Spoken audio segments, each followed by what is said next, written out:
নায়িকারাই তো পড়বে, নায়িকাদের তো স্পন্সার্স থাকে, আমাদের তো ব্র্যান্ডরা এন্ডোর্স করে, ব্র্যান্ডরা স্পন্সার করে, সো দামি দামি পোশাক তো পরবই, বিকজ অফ তারা চায় যে আমরা তাদের ড্রেসগুলো পরি এবং তাদের ফ্যাশন হাউস বা ব্র্যান্ডটা পাবলিসিটি হোক।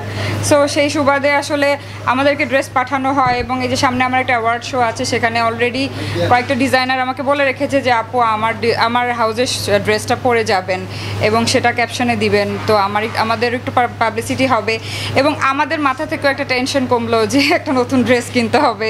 সেই ক্ষেত্রে দুজনের দিক থেকেই বেনিফিশিয়াল আমার কাছে মনে হয়, এবং এটা একটা ভালো উদ্যোগ, বিকজ আমরা আশেপাশের কান্ট্রিতেও দেখি যে বড় বড় ডিজাইনাররা ড্রেস স্পন্সর করে থাকে, তো নায়িকারা তো সেই সুবাদে ব্র্যান্ডেড জিনিসপত্র তো পরবেই। আপু আজকে আপনি যে ড্রেসটা পরে এসেছেন, এই ড্রেসটা সেম আমরা নোরা ফাতেহির দেখেছিলাম, তো আপনি কি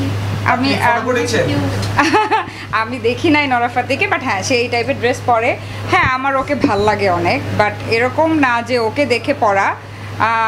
শাড়িও তো অনেকে সবাই পরে, তো শাড়ি তো একজন আরেকজনকে কপি করে না, কপি করা না, বাট এই ড্রেসটা আমার ভালো লেগেছে, আমি পরেছি, কাউকে কপি করে না আসলে। অনেক কম প্রাইস, একদম বলার মতো প্রাইসই না, বলার মতো কোনো প্রাইসই না, এটা অনেক কম, এটা আমার নিজের ড্রেস, এই জন্য এটা অনেক সস্তা। কারোর কাছ থেকে স্পন্সর নিলে অনেক এক্সপেন্সিভ হতো না, আমার ক্ষেত্রে এরকম হয়নি। দুবাই গিয়ে অনেকে দুবাই শেখের কাছ থেকে গিফট পায়, এই বিষয়টা কি? তারা হয়তো পায়, আমরা পাই না, আমাদেরকে তো কেউ দেয় না, সো আমরা পাই না, তারা হয়তো পায়, ওইটা আপনারা ওনাদেরকে জিজ্ঞেস করেন, আমি জানি না আসলে। না না, আমার কোনো ইচ্ছা না। ট্যালেন্টের কদর দিনে দিনে মিডিয়াতে কমে যাচ্ছে এবং ভাইরাল ট্রেন্ড চালু হচ্ছে।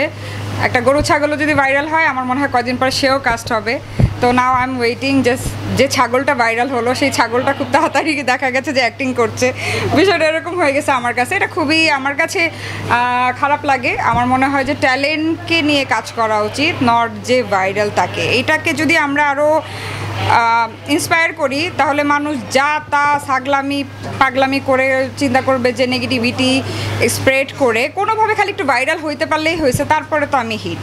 সো এটা আমার কাছে খুবই একটা বাজে ওয়ে লাগে আসলে।